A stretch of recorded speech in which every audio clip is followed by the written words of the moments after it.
এখান থেকে কাটতেও কত কষ্ট, মনে হয় বাঁশ যারা যেমন বাঁশ কাটতে কষ্ট ওইরকম।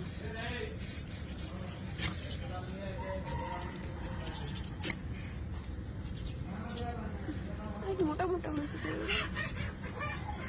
বাবা, শেষমেশ কাটতে পারছি। পড়ে গেল, পড়ে গেল, কলা গাছ গেল, কলা গাছ দিয়ে বাইরে বাইরে বাইরে।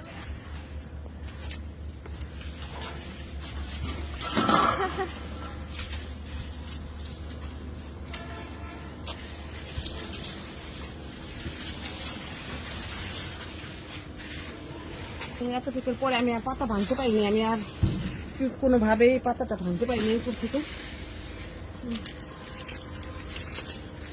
পাতা না ভাঙলে এই যে দেখেন, পাতা না ভাঙলে এই যে এইগুলা ছোট ছোট হয়। এই যে বলেন, হ্যাঁ এই একটা পাইপ নাকি ফাইপ নাকি কি বলে, জ্বর বেড়ে যায়, বুঝতে কত সমস্যা। পাতা না ভাঙলে এই যে ভাঙিনি, সেজন্য এরকম হয়েছে।